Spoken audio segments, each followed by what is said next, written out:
Okay. I think that Charlo, I think, sent a word to Chief Joseph. He didn't want any trouble with them going through. That if there was any trouble, he'd have to protect the people that was in the Bitterroot, whites and Indians. That's why there's two things about Charlo that they've always said. First place, he always marveled at the thing. He said he never had no white man's blood on his hands. And he protected them. And then they turned right around with the help of the Governor Stevens and that bunch, or whatever he was, wasn't the governor, I don't think. Some big army officer made the treaty. Why, that's when he claimed that his name was forged, that he never signed no. And they first was to let him look at the Jocko Valley and this country. And then if they thought they could have part of theirs back, as near as I understood it, well, that was reneged altogether. And Arlee moved down, I think, in the 80s. And Charlo never moved till 91. My granddad and his family, he must have knew that they were going to have to leave, because my mother and all of her sisters and brothers all born up in the Bitterroot out of Stevensville, but to her younger brother. They moved down here in the 80s and settled on Post Creek just above my dad's place.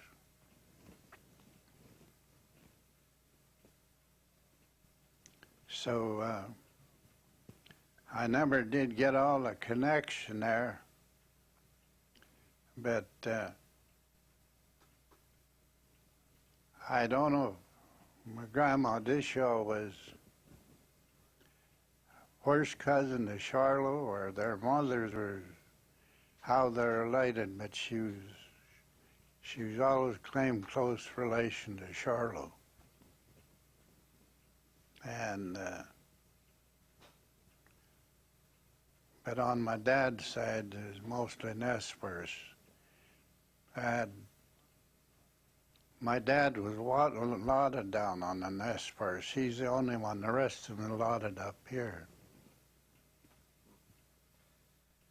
When Arlee moved up to the reservation, I heard that it was in the 70s, but maybe you're right that it was the 80s. But did that create a split between Arlee's band and Charlo's band?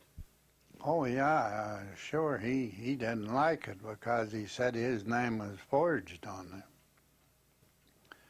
Another thing wasn't quite true. They claimed Arlee was a part Nez Perce. But old Charlo, according to your history and everything, he was honest in all of his dealings. And that's why he got along so good with everybody was in there. And then they took advantage of him when they found out what kind of a country he was in. Did I hear you right? Did you say that Arlee wasn't part Nez Perce? He was supposed to be part Nez Perce, yeah. Yeah, but he was. Yeah. I met an old guy at Arlee and Indian ways at the old celebrations. A lot of them went there. It was a reunion, was what you might call it. A lot of them went there to visit their friends, maybe the dances was part of it, but they wanted to see their friends. When you went there, well, the Jenny had a place for you. So I was up there, and I met this old nest first and his wife. And that was after Paul Charlot's wife died. He was kind of batching around, and he says, I come up from Lapway to the celebration and I'm going to stay with Paul. But he said, Paul told me to use his lodge. And he said, we went over, there's nothing there, nothing to cook with, or nothing. He said I'd have to hire a guy to take us to town to eat. So I visited with him a little while, and I said, well, why don't you come home with me tonight? So he did. Him and his wife, they come back here and stayed all night, and then I took him to the agency, and he said he always figured he had some land up on Crow Creek, and they give the Indian name, but they could never locate it.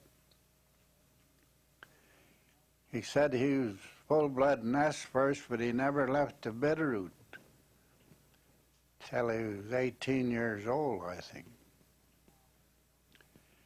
Anyhow, when Joseph was coming over the trail on his retreat, this old Moor told me that his mother begged Joseph to turn around and go back. He wouldn't do it. He said he was going to Canada, that the Queen Mother would take care of them. So he just kept traveling. She begged him to turn around because she thought he didn't have a chance, or what? Well, I suppose that's part of it. And, of course, he was mistaken, too, because he was in about 40 miles of where he wanted to go. If he'd have made that other 40 miles, he'd have been all right. And that's how they got all split up. And so my grandma was part of Joseph's outfit, and she's also Looking Glass and Eagle of the Light. And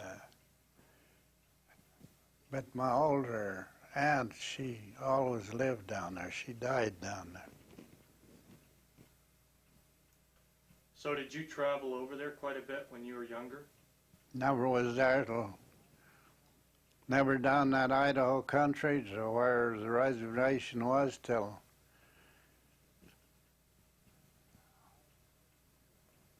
5, 6 years ago. Pete Tennis's wife died, and my cousin from Nevada was going down to the funeral of him and his family. And he stopped to get me, and there she was to be buried at Kenmare, Idaho. And that was my first time down there, so after the funeral I got talking to 2, 3 women, and I said, well, I've been here over 80 years getting this far, and I never got it down there. What'd you think of that country down there? Well, what part of it I seen was pretty rough, hilly country, but after you get down to Lewiston, that's where we turned off. We didn't go into Lewiston. We went up to Moscow and out that way. But looking at it from the top of one of them divides, kind of looked like south of Lewiston, looked like some pretty nice country. Looked like some nice farms out there. I guess you would have been about 13 or 14 when Charlot died. Is that right? I just can't remember when he died. Must have been around 1910, somewhere in there. I was just wondering if you had ever had a chance to meet him as a... No, I seen him at Arlee once or twice, but not to go up and talk to him or anything.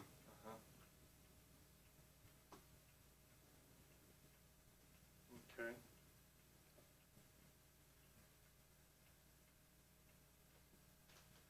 Yeah, there's another thing I was wondering was, did people say that the Bitterroot country was better for hunting and like that than this country, or? Oh yeah, it was a big country and it was a productive country. You could raise anything there. And when the Jesuits come in, Father Ravalli, why, he started them with little agriculture stuff, and there was a lot of game there, a lot of fish, and a lot of berries of different kind. It was a nice big country. And I never did ever get the deal of it, but my grandma Dishaw talked a lot of sleeping child. And I don't know what kind of a country that is. I was never up there. But my grandma always talked about that. Seemed like they spent a lot of time around sleeping child.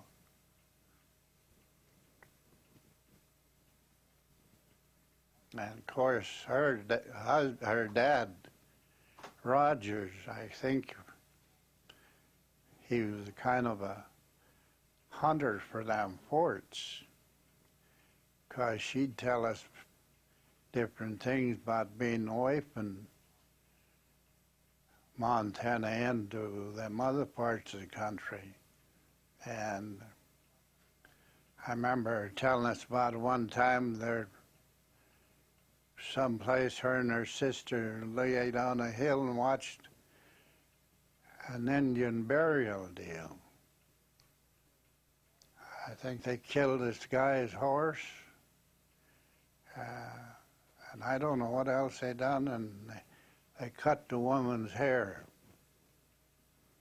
And as near as we could figure, they must have been over in that Sioux country. But she'd tell us same thing, but hell, you didn't think anything of it. You let it go in one ear and out. My grandpa Dishaw come into Virginia City when he was about 12, 13 years old. Two old Mexican packers brought him in there. And I think his folks was killed by the Ute Indians. What little history I can get, they must have come out of California in the gold rush. And that's where he come into Virginia City, and then he worked his way up into the Bitterroot, and he talked French, he talked Mexican, he talked Shoshone, and he understood Flathead awful good. Talked pretty good English, but he never did learn anything about read or write. He used to pick up a paper every once in a while, and there'd be something about the vigilantes. And he'd want us to read it to him, and then he'd tell us what he knew about it. But it's just too bad we never took that stuff down.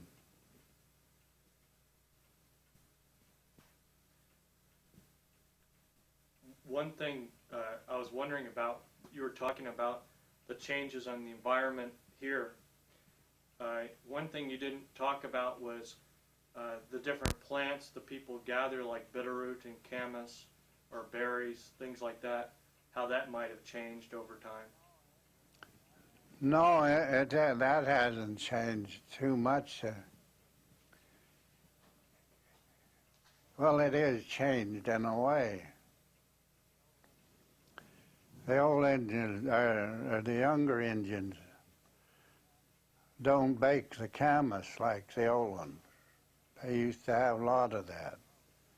We had it all the time at home. Us kids had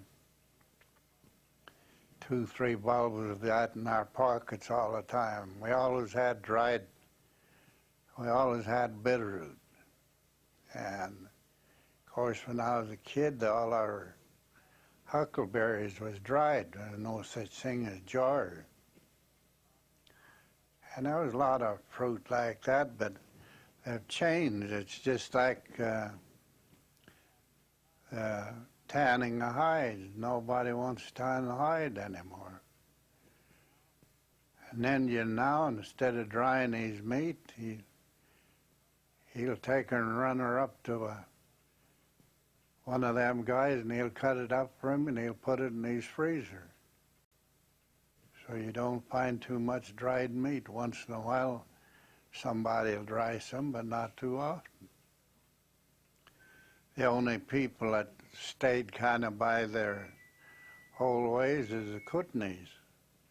But that was their livelihood. The Kootenays didn't have the things that we have down here.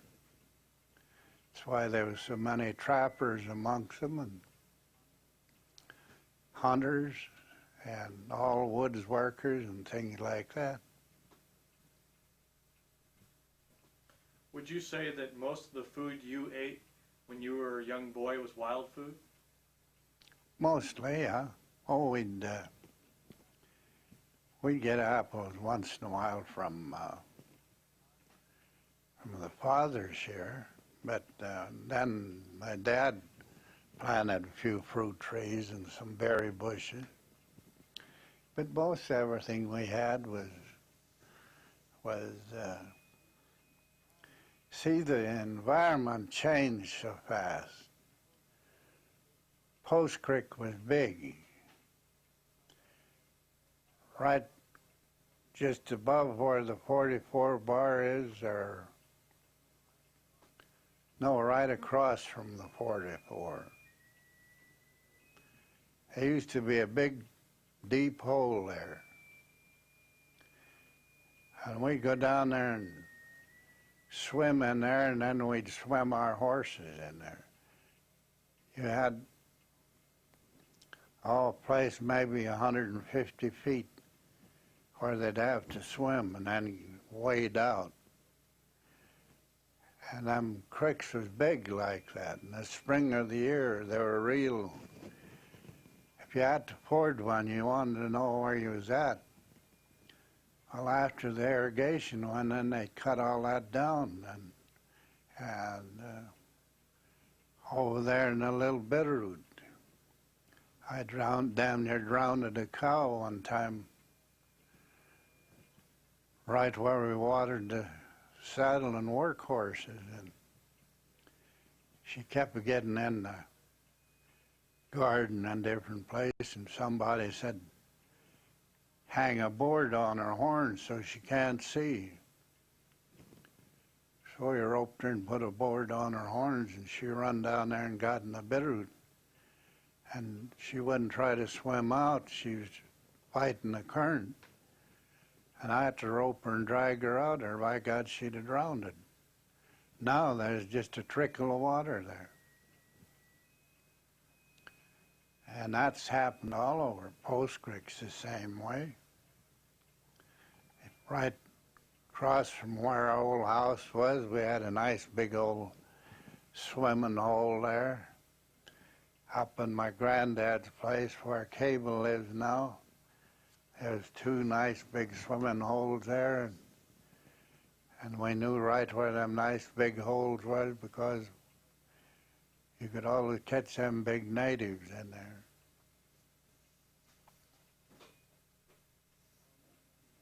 The only thing that we never done was us kids never hunted any big game. My dad had never let us use a rifle. He was always afraid we'd maybe shoot somebody's horse or cow. But we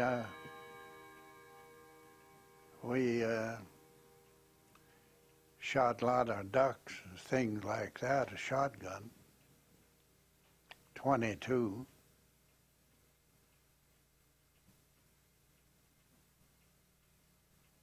Did you see a lot more bears then, in those days? No, there was bears along the foothills there. We lived above where Walter is, but there was grizzly there, but we never paid any attention to them. And then above our old place on Finley Creek, every once in a while there'd be a black bear show up out there. But we never paid much attention to them. And over in the little Bitterroot, there's a lot of black bear. There's still a lot of black bear in there. But after the big change in the water, a lot of your different berries is dried up and gone. Like, God, you could ride along the creek. I remember we as kids would ride our old saddle horses into them bushes and eat Savas berries and chokecherries and stuff. They ain't there now.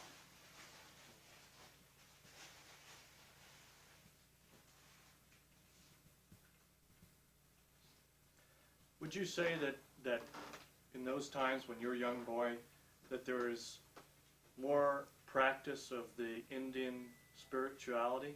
Huh? Would you say there was more people practicing the Indian religion? Oh, yeah.